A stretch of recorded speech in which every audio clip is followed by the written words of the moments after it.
Great to see such a good turnout. Okay, that wasn't me. Great to see a good turnout here. I'm greetings from South Africa. It's about 6 p.m. here, so the sun might be setting and my face might get brighter, and you'll know why. But also, I'm excited to been wanting to share with this group for a while. I finally have something I hope will be interesting enough to keep your attention for the next 30, 40 minutes. And I'll just jump right in. I think, Sharon, you have to enable my screen sharing. Yeah, but in the meantime, I will go ahead and just keep talking.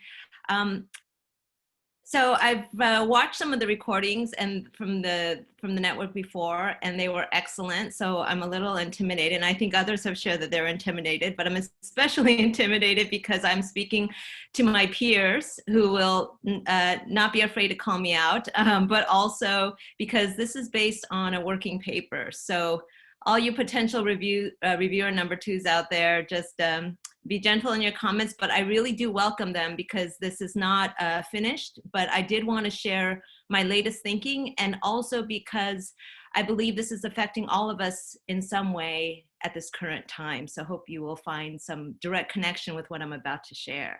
So I'll go ahead and share my screen. Okay, so the title of my talk, Securitization of the Academy During COVID-19. And I will say this is a accumulation of several papers that I've been working on, either published or in my head. And so it's a lot of information, but I'll try to talk slowly, keep it manageable, but I will also, I should have a draft paper available in the next month or so once this is finished, and maybe some of you can provide some early feedback on these ideas. So I don't need to spend too much time talking about the ways that we've been affected, especially when it comes to international higher education. I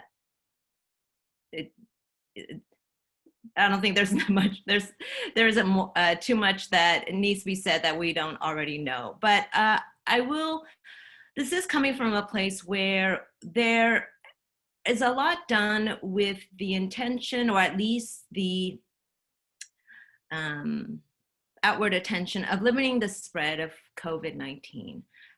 The ways that universities have pivoted, the ways that we are in lockdown, semi-lockdown, or the ways that we are in shelter in place, and all those things. So while these are presumably justifiable from a public health perspective, is it possible that we're taking it too far? And that's the question that I hope to address, and how it affects the Academy in this presentation. But also, I'll be talking about what are the possible trade-offs when nation states and organizations make decisions based on their own preservation and interests. So my stance, and I would assume there's some here in this group as well who would also agree, that COVID-19 is not just about public health. Although that is how it's largely framed by our leaders, by the media, by wherever we turn. And not only is it not just about public health, but the stance that I'm taking in this presentation is that it's also a political and security threat. COVID-19 is not just well, it is important, obviously, when there are deaths and people who are severely compromised in many ways. But also, what does this mean for the nation state and our organizations? It is also potentially destabilizing our national security, as well as positions of those in power, as well as state power. This is not the first time that a public health crisis has been labeled and treated as a national security problem. We have seen this in post 9/11 with the rolling out of the Patriot Act and the lack of due process for many groups who may potentially be viewed as terrorists. We have seen this with the HIV/AIDS crisis. We've seen this in SARS. And most obviously, we see this when there's an international conflict where political insecurity is now being threatened beyond the immediate health concern or the possibility of war, for example. So what is securitization? This is, just going to minimize the screen here. Securitization is basically a way for those in positions of power and in leadership to treat a phenomenon that is as an existential threat, and to enable a call for urgent and exceptional measures in dealing with that threat. And so another way to put it is there's an existing phenomenon. It is viewed and narrated as a threat to give license to those in authority to take on immediate actions that they would not otherwise be able to do. Examples include claiming budgetary resources, withholding information, launching military operations, suspending civil liberties, or changing the political regime. And maybe some of this might sound familiar to you all, and I'll talk more about how that is being evidenced today, and particularly within the higher education sector. More simply, there are some basic elements that are necessary for securitization to occur. First, you need a securitizing actor, oftentimes those in a position of power, of leadership, whether it be the president or whether it be a university president, a president of a country, or of an organization. The securitizing move is identifying a phenomenon as being an emergency, as a crisis, as an endangerment to that particular body. But it's not just a university president or the president of South Africa to say this is an emergency. It requires public assent, whether it be members of the institution or the citizen or the general public. There needs to be some buy-in that this issue is a danger. That is how successful securitization occurs. And that is now taking this phenomenon and describing it as a security issue, but then soon is followed by extraordinary defensible moves that would not otherwise be allowed, or at least would require much more of a process to undergo. So without no doubt, COVID-19 is a national security issue. The White House has in fact used the exact terms of this being a direct threat to our quote unquote national security. It has been followed by international border closures and lockdowns, shelter in place, numerous executive orders from President Trump. There has been funds allocated, Corona's funding bill and various stimulus plans and so on. And there's also been the deployment of the National Guard, and I will expand upon this because it actually relates to higher education.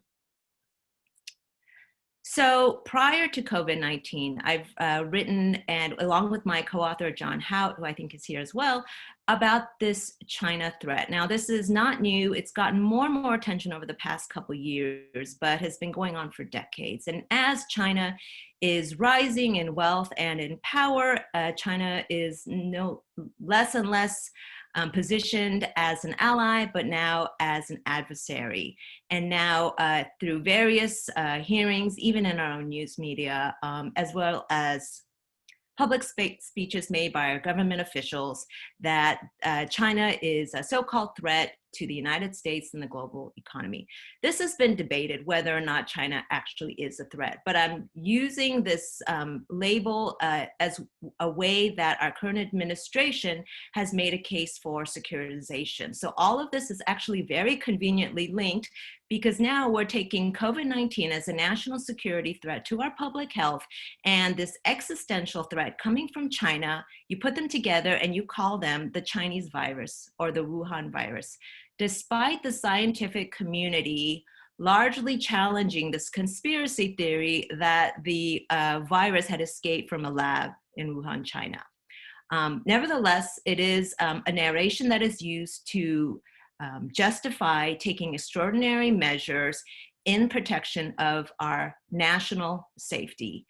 This also has buy-in from the American public. Recent poll is 3 out of 10 US Americans blame China or the Chinese people for the pandemic. So as I mentioned, the rhetoric of securitization is that it is coming from an outside. There's an outside danger that is affecting us. This is a combination, in this case, of being narrated as COVID-19 coming from China. But what this also does, another dimension of securitization, is that it places the blame on the external threat, absolving internal failures. This means, despite the tremendous criticism that our federal leaders have received, and state leaders as well, for the mishandling of the ways that we are dealing with this pandemic, rather the blame goes to China. That is how securitization also works. We know this is not effective because the United States is leading in cases and deaths and is continuing to even now. So how far this is actually helping the US public in dealing with this, well, it hasn't really helped so far. So what I really want to spend most of the time talking about are the limits and costs of securitization. I think we can pretty much agree that securitization is happening, but how do we know if it goes too far? What are the trade-offs in trying to securitize our government, our organizations, our institutions, including our universities? So securitization is used to justify involving the security sector and encroaching on military activities. So the example of the president deploying the National Guard to support governors in handling the ways that we are trying to limit the spread of SARS-CoV-2. There has been criticisms as well that this is a form of mission creep. Questions about, are we securitizing our health, or are we healthifying security? And what I mean by that is this a way to actually grow our security sector as a way to provide funding for our National Guard? Is that really necessary in order to get the public to abide by recommendations that we practice social distancing? Are those type of extreme measures really necessary? And might this be a way to rather further militarize public services, right? So this is a criticism of securitization, but also that governments may suspend human freedoms or rights in the name of national protection. And I'll provide examples of that in the talk. But ultimately, something to keep in mind is that the state that is hopefully intending to serve the interests of the general public, could the state itself be the greatest threat to individual health and human security? And that's something I hope we can talk about and even debate. But that is a real question in the role of the state, and who is it really serving, but also who is it hurting in the process? So for the remaining time, I'll be talking about the securitization of higher education in particular. And I'm focusing on higher education for obvious reasons for everyone here in the room, but also because it's gotten a lot of attention in the security sector. Prior to the current pandemic, the FBI had deemed universities as valuable, vulnerable, and viable targets. This was very much in response to fears by the FBI that Chinese scientists were engaging in espionage and intellectual theft, and that universities can't be so naive, as the words that were used by Christopher Wray, the director of the FBI, and other officials in that sector, that they need to pay greater attention to possible ways that intellectual theft is occurring. And there was, I'll talk more about the resistance as a result, but nevertheless, securitization is an issue in higher education. And it is affecting three key areas that I'll be discussing. These are scientific research, international mobility, and universities reopening currently. So the first area is in scientific research. Now, a couple of publications that John Houghton and I wrote, they're both in higher education, but basically we make the argument that despite the geopolitical tensions and the anti-China rhetoric, that international collaborations are thriving. but also in the first study published at the end of 2019, we find that the US is actually benefiting more from this collaboration than is China. In other words, that the US is more dependent on international collaborations to maintain its place as among the top scientific producers of the world, because we are not publishing at the same rate as China. These collaborations help us more than them. At the same time, there is many attempts, proposals, and policies to decrease international scientific engagement, particularly with Chinese scientists. Numerous suspicions that are mentioned here. I'm going to go back to this. This touches upon another area I'll talk about shortly, but these have included denying visas to Chinese citizens, banning Chinese funding sources, developing protocols to monitor Chinese students and scholars. This was not received well by the academic community. There have been challenges to these types of attempts, that this is hindering the US ability to engage in scientific research. It is limiting our academic freedom to work with other countries, and this is flat out racial profiling. So despite government attempts to limit engagement with China because China is a perceived threat to our security, it's not being that well received by even our university leaders. So, this is one example of the attempt to securitize.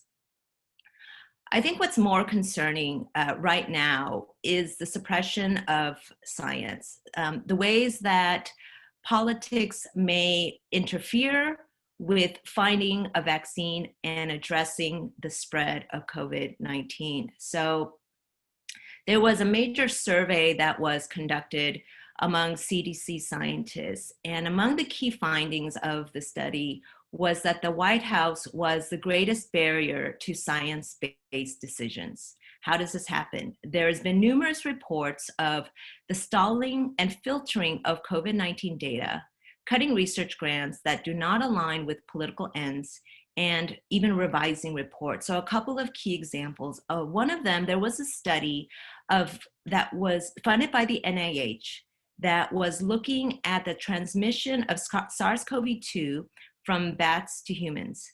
This study was suddenly defunded, and based on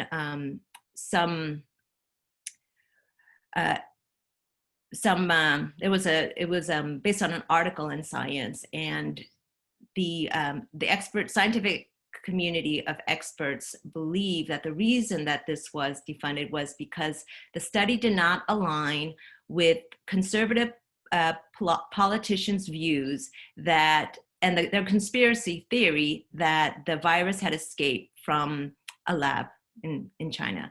And so because the study did not align and challenged this theory, it was suddenly defunded. So this is not my view. This was based on those who are familiar with this type of work. More recently, this past Monday, I don't know if you saw the news that was exposed in Politico, that the CDC's mortality and morbidity weekly report,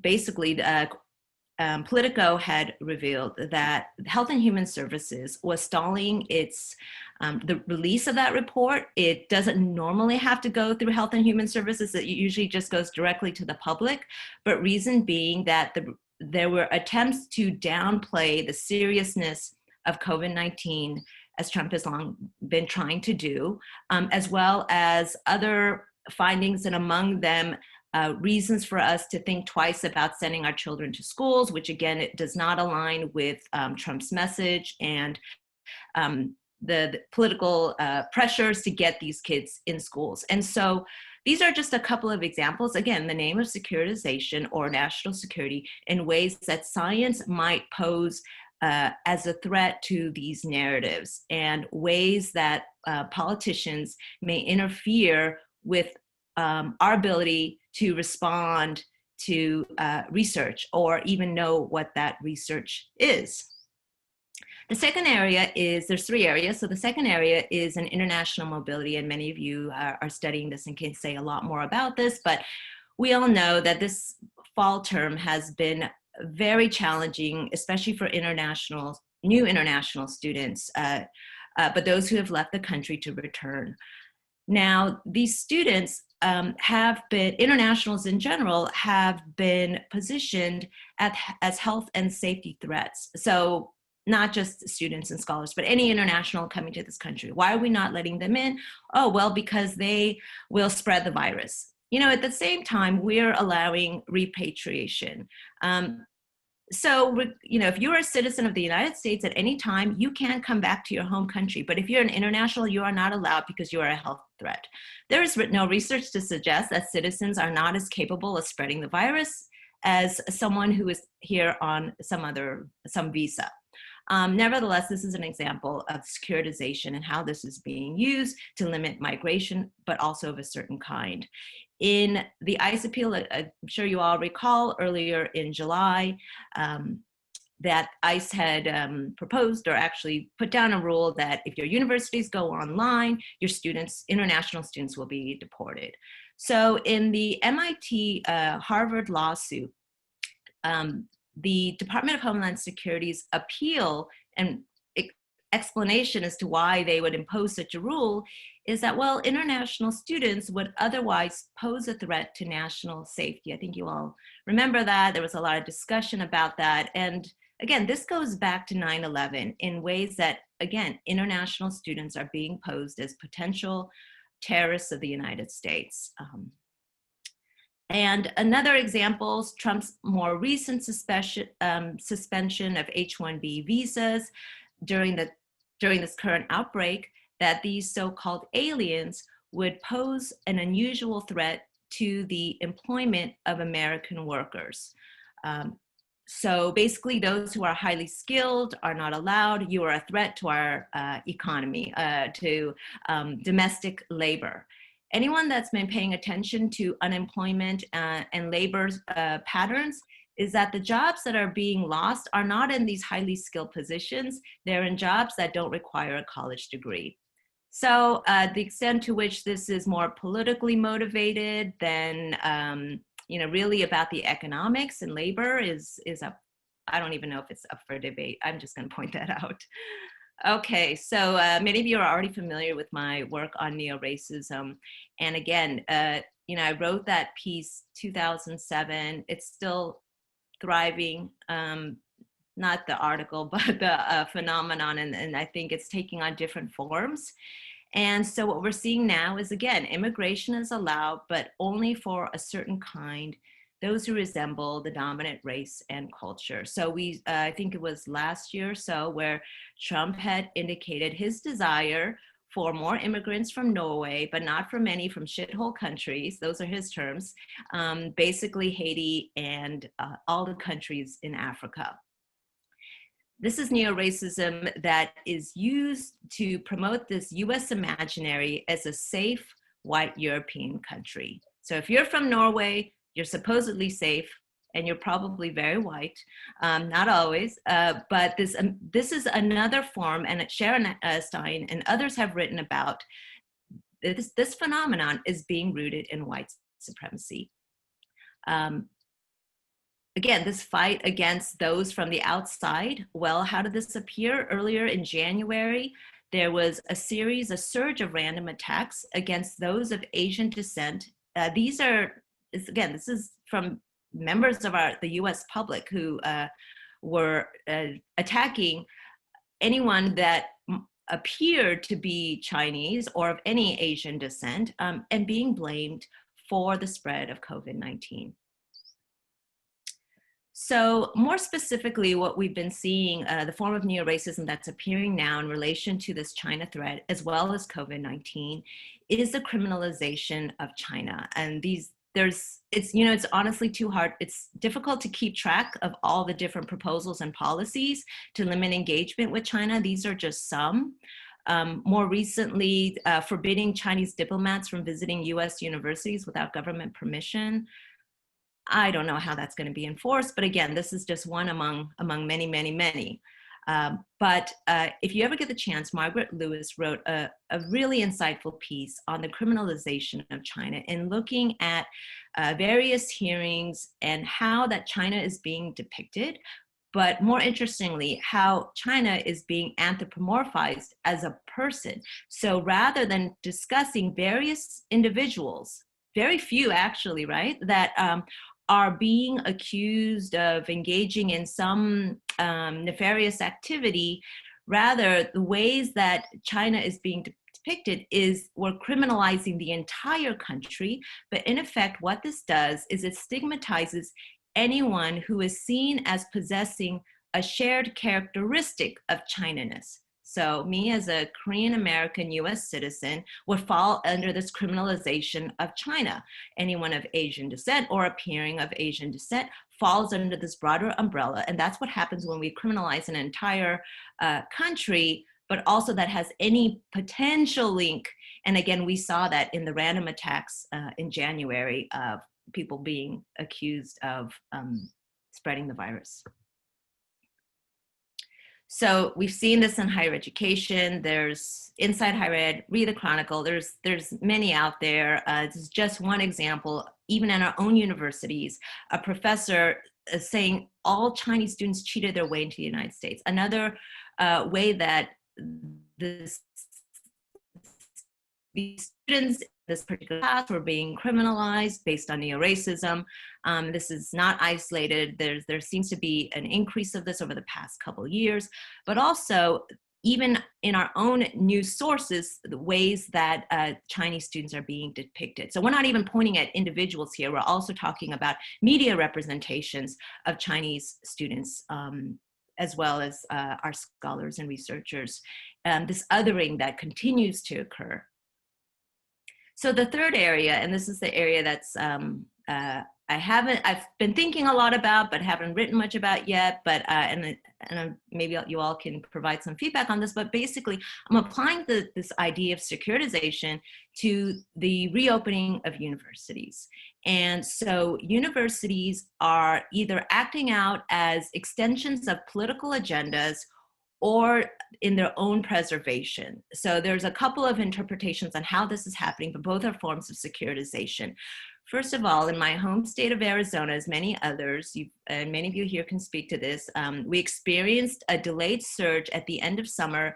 And interestingly enough, these were the same places where universities decided to reopen, despite the evidence. And there was much criticism that university leaders were prioritizing the security of its own institution than the health and safety of its employees and students. There has also been at least some reports of the possible suppression of COVID-19 university case information, data that would be quite useful to us in knowing how to manage the spread. But again, that is not being released. Universities have indicated that, well, we need to think about student privacy. That's why we're not sharing. But there has been some concern that this is actually more about political relations and maintaining an image of the institution as a safe location at the very risk of the health of those individuals who are having to come on campus. So that's one example of some of the costs of securitization, but not just nationally, but even within our own institutions. A feature of security theory is that this gives a special power to those within institutions, university presidents, chancellors, senior leadership members. And according to securitization theory, that when there is a crisis, this enables those in those positions of power to deal with the identified threat, but especially allows additional privileges and decision-making than they would otherwise be bound by. So faculty of, you've read, in my own university, there's a union that has been formed, but there's been considerable resistance to the sudden power that university officials have in making unilateral decisions related to layoffs, furloughs, reopening, and has violated shared governance mechanisms, basically overriding these long-standing ways of how decisions are made within institutions, because now we're at a university crisis and we need to save our university. That is the rhetoric that is being used. Militarization is another response. So yeah, Trump deployed the National Guard to support governors. But in my own institution, I also read this is happening at San Diego State University. I don't know where else, but it is happening. The hiring of private security workers to monitor COVID-19 policy violations and enforce the compliance of rules. Again, are these measures necessary to get people to wear their masks and not attend parties? I don't know. Well, you tell me. And this has been viewed as a form of militarization. Another form, contact tracing. This is seen as very benign because it's opt-in. Well, it's still controversial. It potentially infringes on civil liberties, including privacy, if you've seen how it's been utilized in other countries that are mandatory, and also promoting a surveillance culture. Also, there is enough research to indicate that this is not an effective way to maintain the spread. It's misused and often gives individuals a false sense of security. The last example is these pivots, sometimes known as emergency e-learning. We've all, if you teach or if you're a student, you've been affected. This is not new. This actually happened post-Hurricane Katrina, where the Sloan Foundation had funded this sudden pivot of going online. So it's happened before, and it's happened in other countries. But what happened is on March 2020, again, a decision that was made on the university president or senior leadership level that face-to-face is a security threat.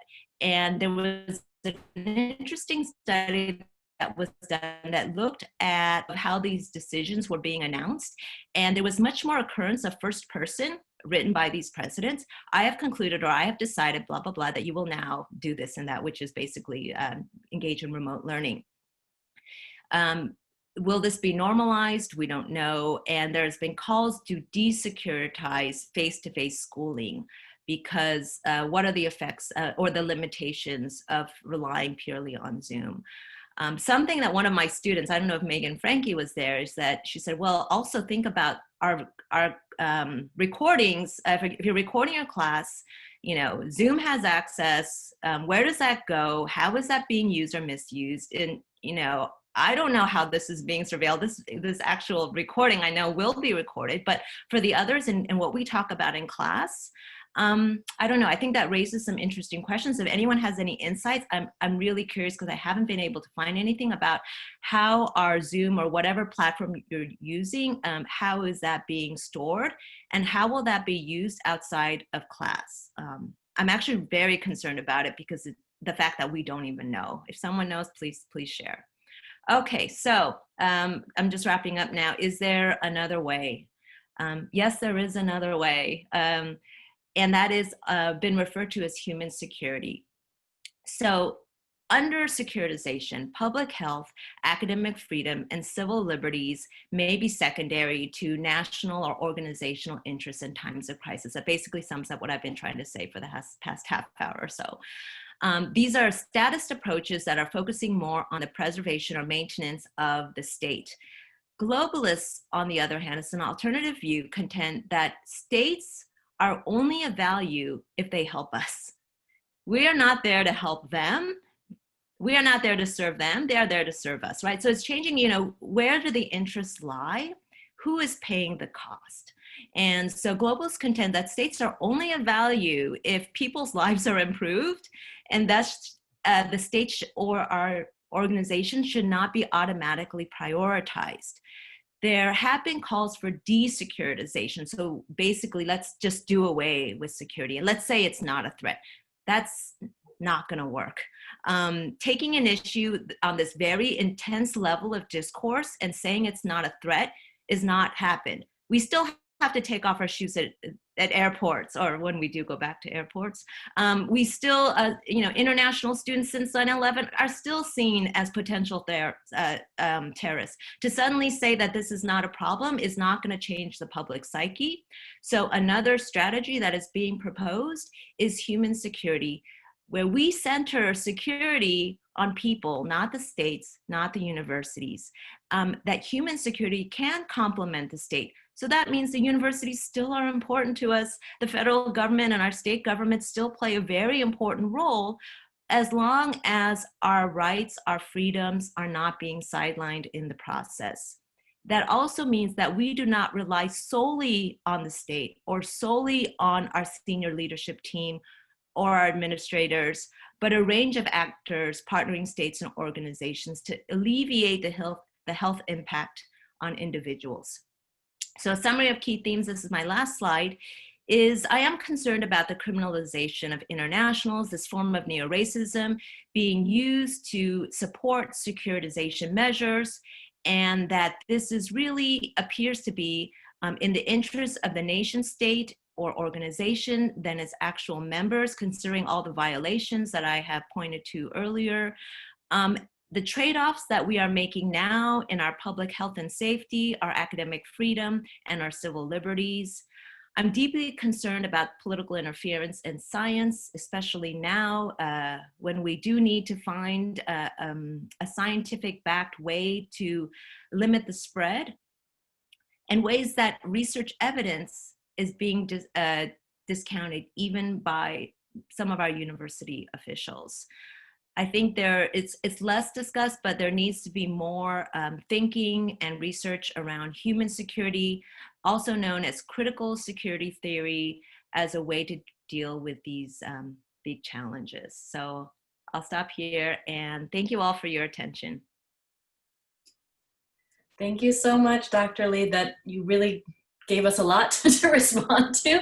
And I think, you know, typically we have fewer people, so we can kind of just have people talk and whenever they want to say something. But I think with this big of a group, maybe what we should do is use the chat, or if you raise your hand and if you click on participants, then you see everyone there, and you can, I believe, raise your hand to say that you want to say something, so that we're not talking over each other. So if anyone, or if I'll make you can raise your hand in your video too, as a way to signal that you have something to say. So does anyone want to start?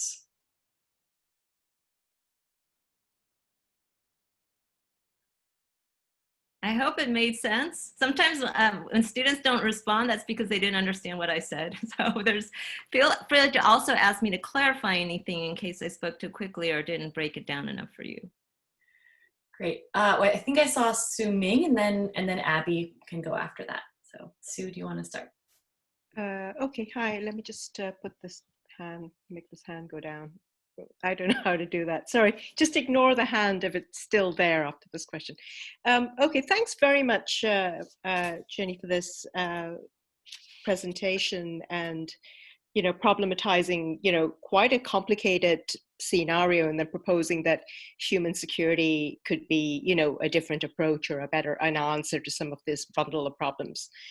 But of course, I mean, the origin of the terms human security and the objective of having that terms human security, of course, is to shift the referent object of the security debate from the state boundaries to the vital core of human interests, and to an individualized, more liberal, individualized concept of security. But I wonder if you've thought about how higher education as a realm itself has already faced a very strong shift in its own referent object. So that's can you clarify? You mean in response to COVID-19 or just no, just generally? So, you know, when it's kind of a moving target when you think about what the purposes are, or what the human security function of higher education might be. Right, which is to, let's say, promote things which are vital to people's core survival and flourishing, very broadly. So I suppose it raises a very big question, bringing in the securitization versus human security view, and how, you know, that might have been affected by the unbundling, because of course our public institutions have been very, throughout the world, but especially in America, I think, strongly unbundled and then rebundled, penetrated by private, you know, financial interests or for-profit interests. So just a reflection on that, really, I think is my question. All right. That's a very difficult question, but I think part of it is that I'm not sure if I understand it, but I'll give it a try. In the security of higher education, we have seen more and more, those in my program know this, of academic capitalism, right? This importance of competition, of prestige, of global rankings, of ways that it needs to legitimize itself, not just its financial bottom line, but also in its own reputation and the practices that we engage in as a way to maintain our status, whether it be bringing in Nobel laureates, whether bringing in merit scholars, whether it bringing faculty stars that may not necessarily have a real desire to teach students. So I think in terms of the security of institutions, right now there's this external threat, but I also think institutions are very much bought into maintaining its own through a set of, I guess it is a moving target, but very much aligned with neoliberal agendas. Assuming if you have a particular response that you had in mind, I certainly would welcome hearing about it if I didn't answer your question. No, you did. It wasn't a very well phrased question. I think that was my bad, definitely. But it was really reflecting on this notion of the unbundled university. At the same time, the security has also been unbundled. So there's a lot more, private outsourcing of data, surveillance, security, policing, securing building, private security services, cleaning services, all those things really, which make it hard then to that's what I meant by the moving target. It's hard to fix on the what is the institutional responsibility that you're critiquing, or the policy actor that you're critiquing, because that policy actor itself has become so much like a private actor rather than a public actor. And it's also become far less an educational actor and much more a service provider actor, let's say. But it's like so diverse and heterogeneous, it's very difficult to see what is the job that we're doing, if that makes sense. So what are we securitizing then? It seems to become quite confusing in this picture, because the economic function is more important, than securing the economy is more important.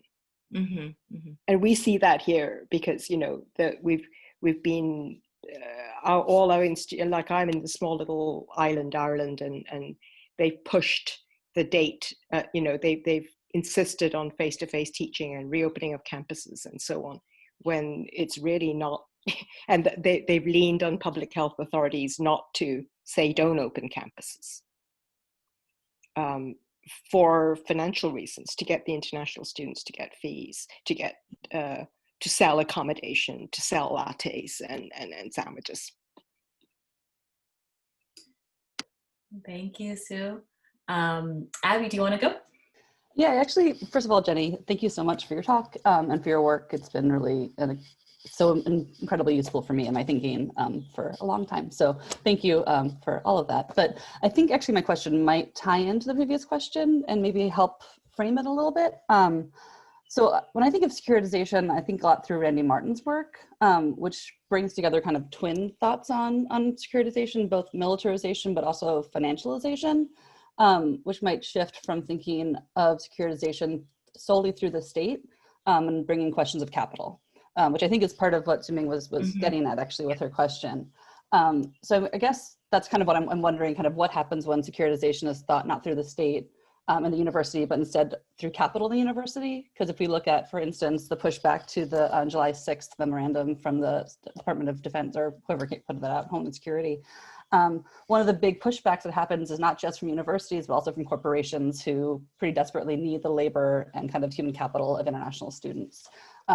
So what happens is you're thinking then about COVID-19 and the securitization of campus when it's not just through the state, I guess, but through capital and its interests in the functioning of the university. Yeah. Yeah, you know, I think it's more difficult to apply to organization, and especially because I understand now what Suming is saying is that there is so much private interest. There is, you know, it's not just higher education institutions in silos, but there is so much, there are so many stakeholders, and so where does that power then lie, and where does securitization end? I think now I understand the question more. I don't know. I welcome your thoughts, Abby. By the way, I really enjoy your presentation, and I just I don't know. These are just ideas I'm starting to toy with now, but I really would appreciate your thinking on this as well, because I don't think it's so easy to separate. I'm just sharing my question back to you. I mean, part of what I was trying to get at, I think, in my talk, and I'm still trying to work through as I'm trying to edit the book, is, you know, how do we think the distinct operations and interests of the state and the university in terms of homogeneity and, the state and capital in the university in terms of the desires of the state for homogeneous body to govern and to securitize, but the desires of capital for a heterogeneous community to exploit at different kinds of ways. And so how do we understand the university as functioning kind of between those two interests? And I see international students as being kind of a crucial kind of aspect of kind of where that governing is happening and kind of where capital interests are taking form. But I don't know what's going to happen right now with COVID-19. I'm actually very curious because it's surfacing so much of the dependence that I think many of us here already know exists within US higher education on this flow of students, particularly non-white students who can be disciplined in various kinds of ways.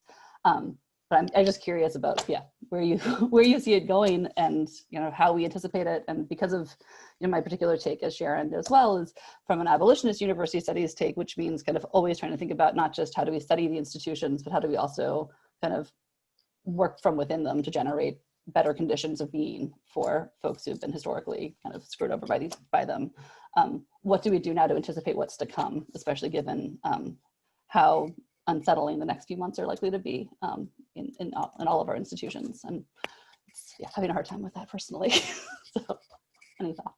Yeah, and I think when it comes to international students, it's, I mean, I don't have a magic ball either, but one thing that happened that kind of surprised me, so again, my institution would have potentially been quite hard hit, but our enrollment numbers are not as dire as was predicted in the spring. And we actually have more domestic students, and maybe of populations that would not have come otherwise. Not to say that international students were taking seats. I don't buy that argument, but I think that there are ways that institutions will continue to seek out students maybe from other places that they may not have normally recruited. That's not answering your question, Abby. There was something you said that got me to think about, you know, our international students and what may come. Great, thank you. Do we have other questions? Jen, you have your hand up, and then Hannah. Hello. So throughout this discussion, what I've been hearing is kind of this tension between like an individual, a liberal or neoliberal subject, and kind of the sort of, as we were talking about, homogenous or greater good, if we can think about like health as a public good. And so I'm wondering if you could speak a little bit more about how to reconcile this sort of individualizing or atomization of securitization specifically when it comes to health risks. Because some of the things that I've been seeing also in my institution is a kind of top-down pressure to, as we've been talking about, go back to normal, right? And there's even like our rector has decided that it's not a good idea to wear masks during presentations, during teaching, because this gives a bad impression. And so I'm wondering is how do we reconcile this rhetoric of, you know, individual rights and liberties, you know, the right to protect oneself in terms of like health, a pandemic, and also this kind of let's say rhetoric of like going back to normal. So like how do you speak to like talking about this like anti-mask rhetoric or the idea that we should you know, engage in what the neoliberal pressures are demanding of us, right? How do we navigate do sort of resisting, in my case, not just sort of capitulating to this idea that if we talk about security, or if we think about you know, this individual versus public idea of what securitization means. So if you could maybe speak a little bit about like that sort of dynamic. Yeah, that's such a good question. I was thinking about potential questions during the talk, and I was thinking, well, is this going to be interpreted as me saying, well, then we should do away with, any suggestions or rules that are imposed from authority because, now this is a form of securitization, right? And I think that one way to answer your question is not going back or desecuritizing. I think this is a new normal that will forever change, I believe, I think the ways that we think about student learning, the way we think about being remote and this Zoom environment we're now in, ways that we think about social distancing and physical face-to-face. But I do think, and this is the optimistic side of me, that if we are to go back and think about human security, I'm not saying we did that before. I'm just saying it was not really part of the conversation, but maybe as a way to resist the securitization measures, that we may de-emphasize the state organization. I know I'm using this as very loosely, and recenter human rights, to recenter those who have always been marginalized, to bring the conversation to those who are most impacted, and how are these various policies and measures actually serving these populations that have long been underserved. So again, you mentioned this is rhetoric, and I think we can either flip or divert the rhetoric, not to the ways things used to be, but to recenter where we put our attention when there is a global crisis such as this. So thank you for your answer, and also for the presentation. I forgot to thank you at the beginning. But I was also thinking, I mean, that's the kind of where I'm going with this, but also I was thinking about when we talk about sort of, marginalized peoples and the ways in which this is affecting people at different levels. I'm also thinking of the co-opting of that rhetoric, and how, and particularly anti-mask rhetoric, people are talking about human rights violations as though some sort of violating their rights to be uncomfortable for an hour of class time. And so I'm thinking about how do we then sort of navigate that, right? Because talking about centering vulnerable populations can very easily then kind of be sort of misdirected to suit the same kind of neoliberal rhetoric that we've been experiencing. So wonder what your thoughts are on that. You guys are asking me really hard questions. As I'm hearing you talk, I was thinking I would love to actually talk about this as a group. And, I don't have these answers. I'm really good at pointing out problems, but I'm horrible at coming up with really doable and easy answers. But I think that, again, this is a moment in time that we can't, I know that sounds like a cliche moment in time, but I do believe that this is an opportune time to talk about the trade-offs and the human costs of the practices that are being engaged in, to call out that this is not just about public health, this is about public well-being, and how is that being affected. I don't think there's enough in conversations about how our students having to self-isolate and not have this engagement, how that is affecting their well-being. Yeah, they may not have COVID, but who knows what else they are going through, but are we even asking? So I think this is just raising a broader sense of what we mean by safety and well-being beyond catching the virus. I wish I had a better answer, but I would love to brainstorm with you about it, or anyone here. Great. Hannah, did you have a question? Yes, I do. Thank you so much, Dr. Lee, for giving us a great presentation on such fascinating topics. I'm really interested in it. So in regards to the current China-US geopolitical tensions, and also the neoracism, particularly under the pandemic, to the Chinese students and scholars, and the visa restrictions to the students ties to Chinese community party and the Chinese military, and this might affect the Chinese students' mobility in the future, and how do you perceive under this situation the role of higher education, and how higher education institutions react to this, like federal policies, to this situation right now to build a welcoming environment for Chinese students, also for the future? Yeah, it's difficult. So I'm not a Chinese student. I can't speak on behalf. I would be interested in your take on this, Hannah, but I'm deeply concerned about not only does the US appear less and less welcoming, but quite hostile in the rhetoric that is being used in addition to all these policies. So just from a practical matter, when there are constant policies that are being thrown at you where it then makes your ability to graduate within a set amount of time manageable, why would someone even bother, regardless of all this name calling? I think that it just creates a real hurdle for anyone that is just trying to secure a visa. I think it creates a lot of unpredictability, and that is probably first and foremost on any international student's mind. And I don't know if that can be overcome in the next administration or not. But Hannah, I welcome your thoughts on this. If you are an international student, Yes, yeah, because I'm from China right now. I just like this whole year, I just feel it's like the situation is very uncertain, like especially the geopolitical tensions, and I'm not sure like how will like Chinese students to select if they are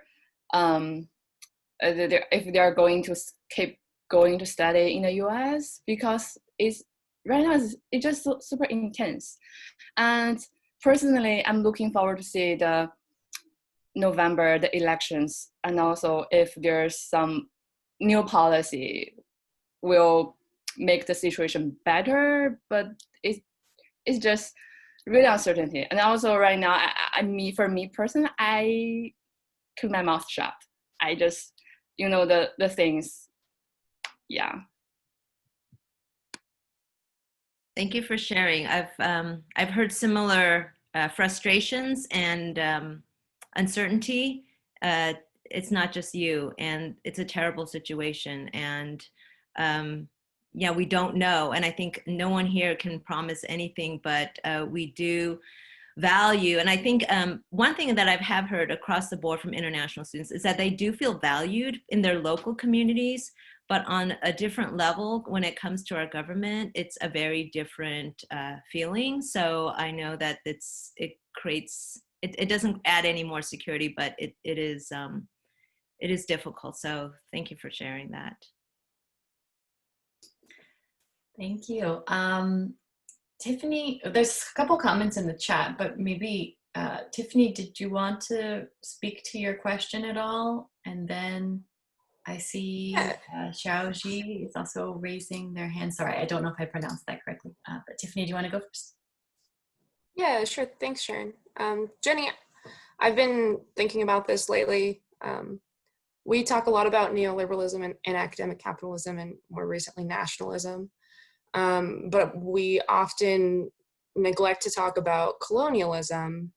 Mm-hmm. And to me, I don't think that we can really have these conversations without talking about colonialism, because we mm-hmm. are leaving out what we could say is the root of oppression. Mm-hmm. So it's an attempt to blind ourselves to how we got to this place to begin with. So we're being ahistorical. Mm-hmm. And so I was just wondering how you relate that to your work and to this specific study. Sure. Yeah, that's thank you for sharing your question. When we think about the China threat in particular, and ways that our students and are being and our scientists are being targeted, this harkens back many years in ways that the Chinese have been discriminated against. At the same time, we've seen attempts at Muslim bans. We've seen other ways that we have been targeting certain populations that don't fit this illusion of being this white European country. So certainly the attempts that are being done now, it's not just China. We know that there have other groups that have been targeted in the past. This is the flavor of the month, unfortunately, that is not new. So I think anyone I don't know how many of you can remember directly or were alive during post 9/11, and how we have been long for decades targeting anyone that may have appeared as Muslim descent. There's a pattern, and I think we need to acknowledge that pattern historically. So I appreciate your question, Tiffany. I think more that needs to be spelled out more. There are many researchers here who are doing related work or thinking about their next work. And I think as much as we can, for those of you who have been using the neoracism concept, as Sharon and others have done, to ground it and root it in our history, in the US history. And again, this is not just a US phenomenon. And when I read about neo-racism, it's not just in the United States. We see this in the UK, we see this in Australia, and we see this in Canada. Thank you.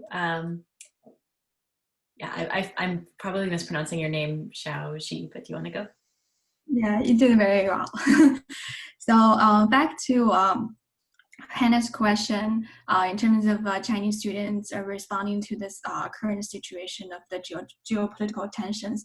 So I'm also thinking from Chinese students' perspective, because it's not just the securitization, it's not just happening in the US. We are not thinking about how Chinese students responding to the US regulations or new policies. It's also about securitization happening in China.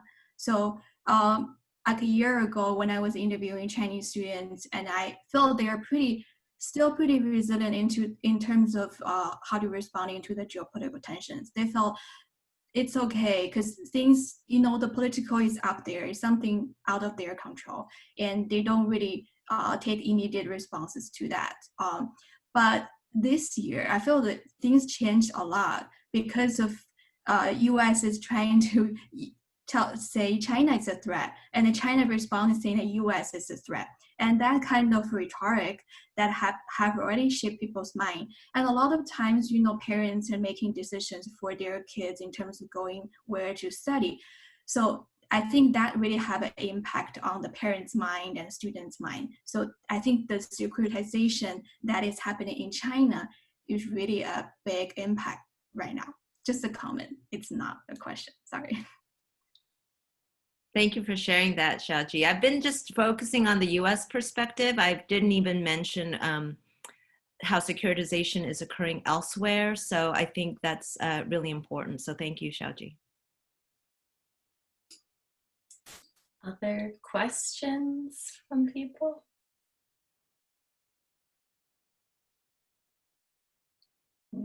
I think Su Ming has a question. Gerardo, I think I saw his hand up. Yeah.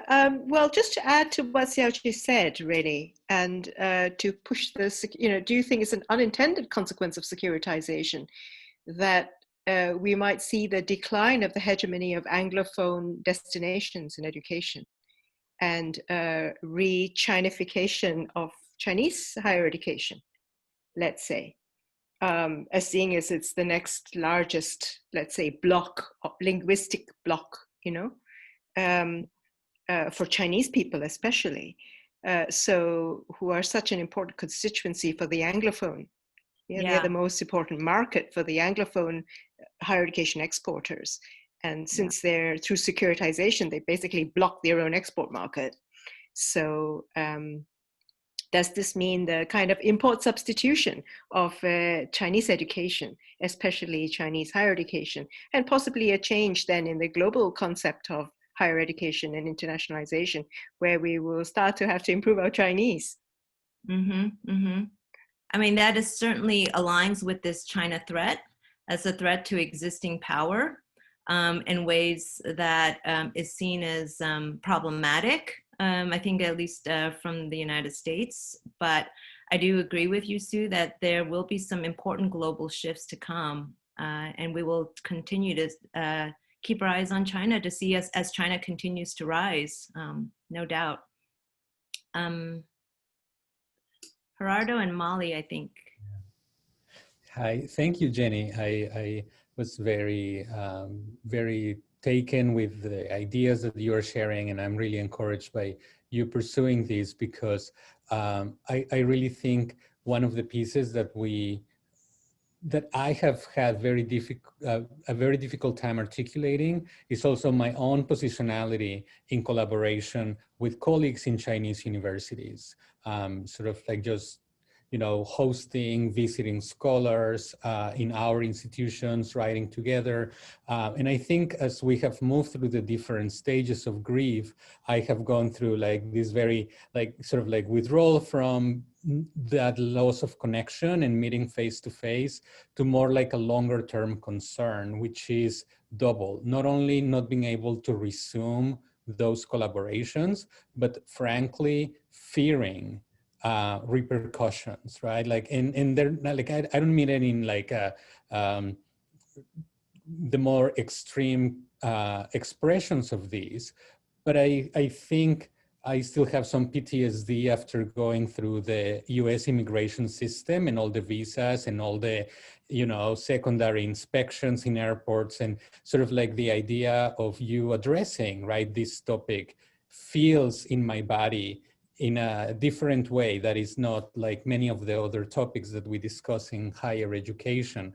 So what I'm trying to bridge here is more like an invitation to tell us more about some of these research that you mentioned in the beginning of your presentation about how collaboration with China benefits the US in ways that are not always evident. They don't even seem to be present in decision-making among policymakers. But I think that's an important story for all of us to know and to be well informed about, so that then we can continue making the case within our institutions and beyond about the importance of maintaining these connections. Yeah.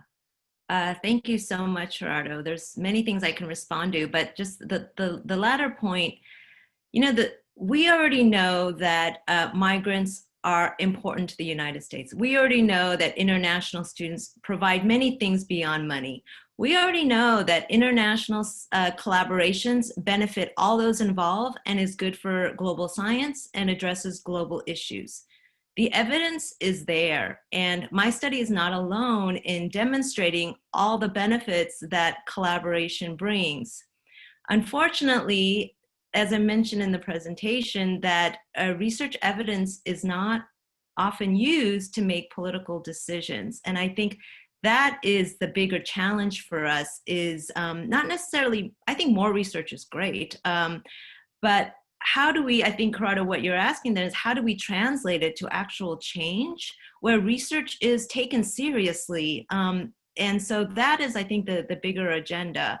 You mentioned as well, how this is hitting us personally and hard. And unlike a lot of these topics, it's, I talk and write about international students, and I'm kind of an international scholar, but, I can't say that I lived in the shoes of Hannah or Xiaoji and what they're going through right now. And I think, trying as much as possible to continue to build a supportive community in this weird Zoom forum is a challenge, but I appreciate you mentioning that, because I think that human side of research and collaborations is absolutely vital to keeping us grounded as academics, but also addressing and prioritizing what really needs to be addressed. So thank you for your comment. Molly? Sharon, I'm taking over your job. I'll stop now. Well, thank you for your presentation and work in general, and thank you for those who've offered comments and questions, because all that's making me think a lot. And excuse me in advance, I have a lot swirling in my head these days, but especially during this talk, because it's fascinating and making me think of a lot of things. So I had a couple things I've been thinking about as the discussion's been going. and also things that I'm thinking about in general that might fit into that. So my background is in international education in different regards, but I have worked a lot with international students, so I'm really feeling for you all. I've also sort of been an international student myself abroad. So, and you know, I have to say one thing that connects with that and what Gerardo was just saying, I've noticed this growing discourse, and actually what you're saying, Dr. Lee, about I can't remember exactly how it feeds into it, but a growing discourse about the humanitarian impact on international student mobility and just maybe research collaboration. I'm still figuring it out. I think there's still a lot to be discovered about what people are noticing about human security, maybe human contact in this Zoom, you know, space that we're living in. But I have to say that I kind of was noticing the opposite of that, and what some backlash that maybe other people have felt during these days before COVID in another country. So right now I'm interested in focusing on, and I think maybe this feeds into desecuritization or securitization of higher ed, but not only, is cultural myths, because I think securitization could be very mythical in a way, you know. I mean, there's this fantasy, this imaginary that we have to securitize health and public safety and all of those things. And I think that translates into our fears about, you know, viruses spreading or xenophobia or those kinds of things. So that's something that I think that we have to pay attention to. And I guess I'm asking how through higher education, but not only, you see this as an opportunity. I know, you know, it's kind of Pollyannish to say it that way, but as far as higher education being bundled or unbundled, what juncture could we possibly be at to kind of reimagine that, how higher education can serve as a tool for demystifying myths, you know? Does that make sense? Absolutely. So I usually don't talk about this, but Molly, since you ask, I teach a mindfulness class, and it really touches upon these ideas that you've talked about, that human emotion often is set aside when in academia, right? Like, oh, you're not supposed to cry during your oral exams. You're not supposed to express certain emotions that is considered unprofessional and unacademic, right? And I think, especially given the times we're in now, we're all vulnerable, right? And I think this hopefully will allow for some honest conversations. And not only, yes, I'm afraid, but also the power of fear and how that can be used or misused, right?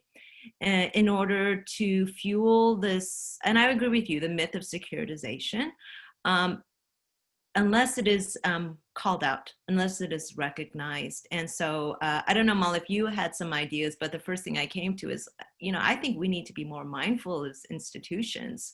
And, you know, we used to call it spirituality back in the day, now we call it mindfulness, but whatever you want to call it, I think that there, you know, and I think touching upon what Gerardo has started to share as well, is that, you know, that we're vulnerable, but it's okay to actually talk about these experiences. And I think especially now. So thanks for your comment. I don't know if I answered your question, but you know, There wasn't really a single question, but you definitely did. Yeah, I think it's part of a longer conversation.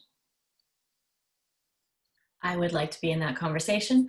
But I saw that Juliana had a question about what this neoracism and securitization looks like in Canada. And I was nominating Rupa or Dale or Lisa. Any of you want to speak to that?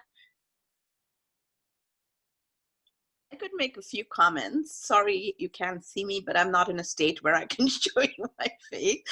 But so apologies for that. And hi, Jenny, and thank you very much for the presentation today. Your presentation actually got me thinking about that issue in Canada, because I guess the US context is so specifically different politically compared to Canada that what you were mentioning or how you were framing it, I was just wondering how much of it would have been different, frankly, if you didn't have a Trump administration, just to put it point blank. And so the Canadian context being very different, it's very, I was just trying to think about, you know, what are the issues here?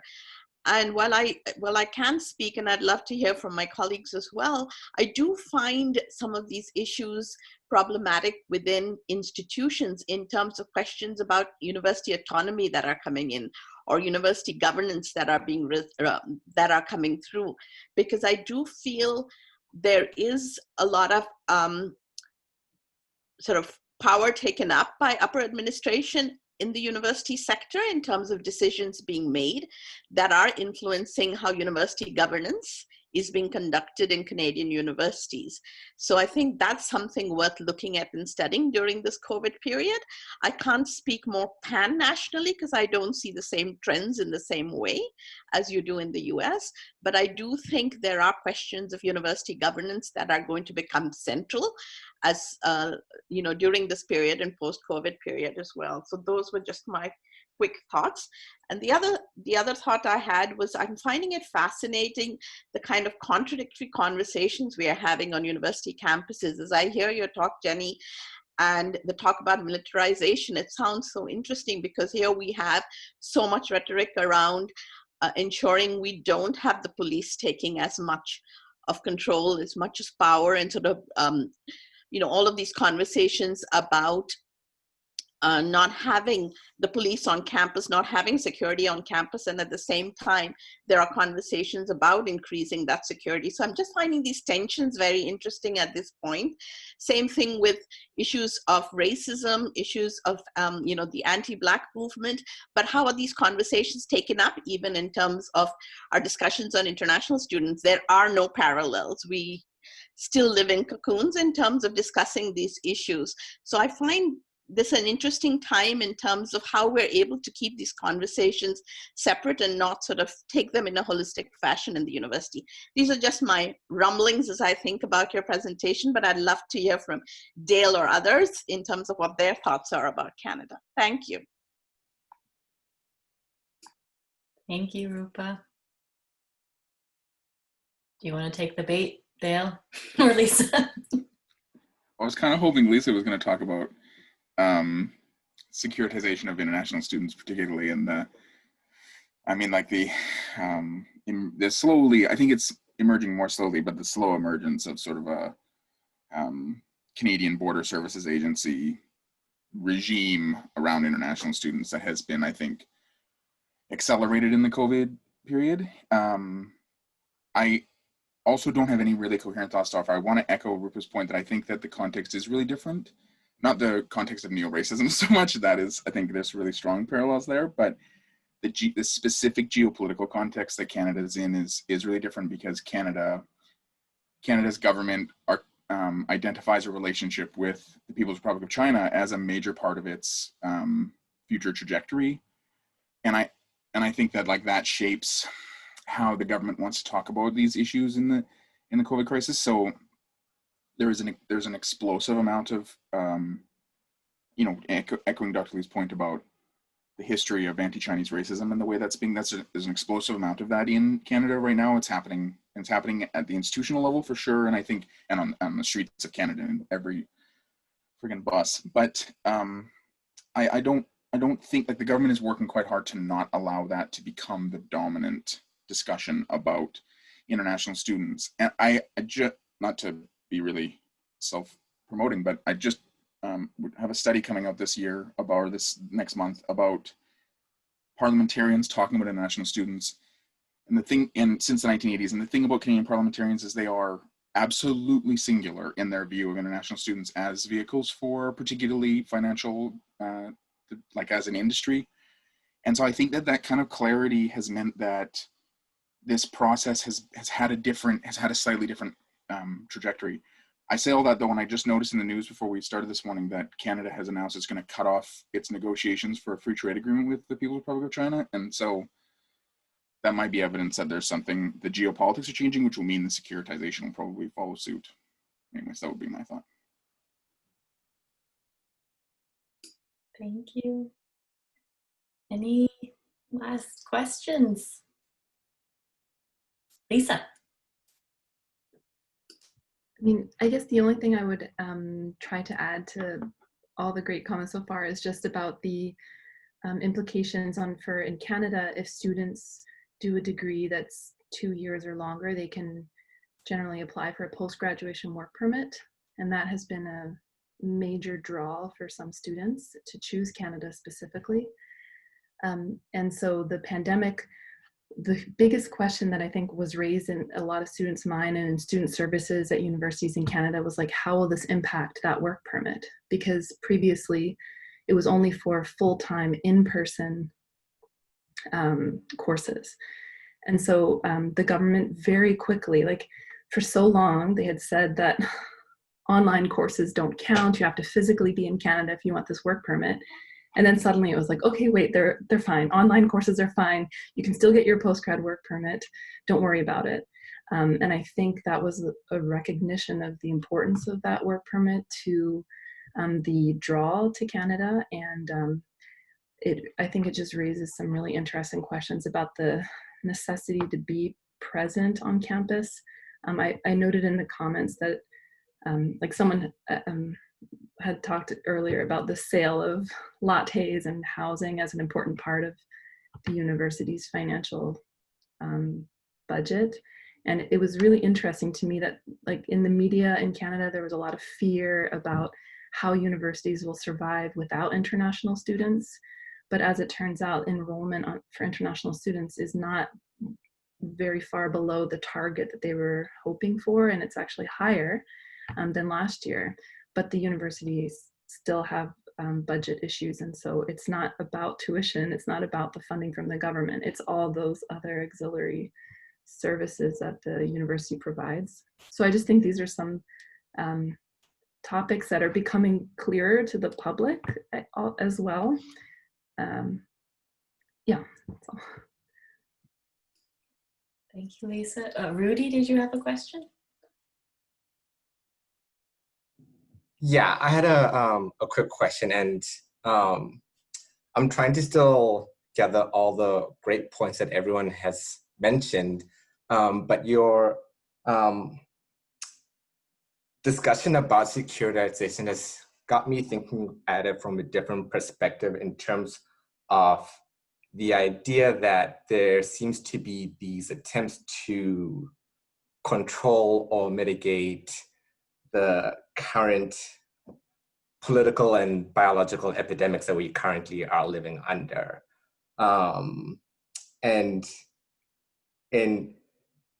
when thinking about how this might be problematic in different kinds of ways, and exploring the notion that there seems to be this attempt to exercise some form of control, and within education, it's coming about in the ways in which colleges and universities are trying to control students, and within international education, international student mobility in terms of where they might end up.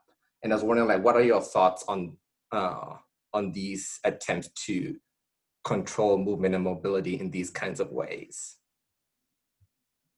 Yes, I certainly agree with, thank you, Rudy, and I appreciate your comment and question in that, yes, it's about control. And as this network, as Sharon is so well led, looking at different dimensions and issues related to power. And this is how we are seeing shifts, or at least the increase of power as it relates to higher education in COVID-19. So, you know, how does this happen? And there's other forces that Sharon and others here have written about. And I think it was Tiffany that had asked about colonialism. So there's, this is not isolated. This certainly is connected to a series of trends that are very much related to white supremacy, that's related to US imperialism, that is related to maintaining a particular global order, where China now is a perceived threat. And I think it was Sue or someone who had mentioned that, you know, well, in the future, maybe China will be the leading destination. We don't know. But I think all of these things, Rudy, that you've mentioned, that others have asked, are very interconnected. I wish there was a framework that really captured it all. But I think ultimately, as Sharon's I think has envisioned this group, is to really challenge current authority and power, and to look critically at this in new lenses. So I hope this is a lens that we might be able to think about in relation to the current pandemic, but certainly is not the only one. So thank you for your question, but I also appreciate all the critiques as well. It certainly got me thinking. Wonderful. Well, it seems like that might be a good spot to then shift into this other conversation about the future of the network. But I will offer my one comment or question or invitation too that maybe relates to the future of the network. And I think, this COVID, I think, has really brought to light the state of the world that we're in. And then the fires here and everything else just really underscores it. And, as much as I value our critical work and our critiques and our research, very much I get the sense that in this moment, there is just a cacophony of knowledges and perspectives. And what gets people mobilized most is not the arguments we make, but the affective dimensions of this. And the affective dimension of this sense of insecurity or fear are super strong. And as many people have pointed out, are rooted in these longer histories of modes of being that are colonial modes of being that demand security and certainty and futurity and sovereignty and all of these promises that have been made, not necessarily always fulfilled.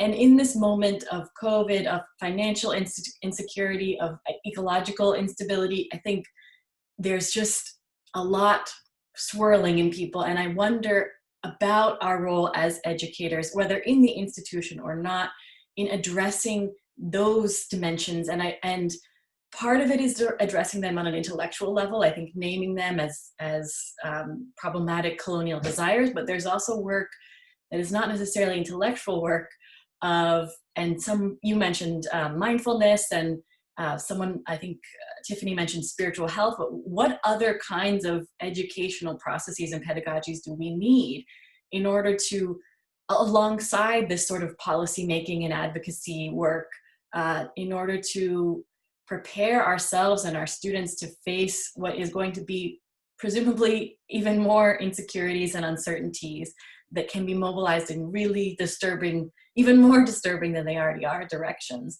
And so I just felt like that's something that needed to be on the table too. Thank you so much, Dr. Lee, for prompting this really rich and engaging conversation. I couldn't have imagined a better outcome, and I know that everyone has been, sitting with these ideas, but really kind of put things on the table for us to sit with for, I think, months ahead. I think we're all looking forward to the publications that come out of this and the future conversations among us as well. So thank you so much for that and for everyone's questions and comments. So I think now what I'll do is shift to this question about the future of the network, if that's okay with everyone. And if it's not interesting, you can leave. I'm not going to be offended. But as I mentioned at the beginning of this meeting, the network has been around since about summer 2018, so about 2 years. And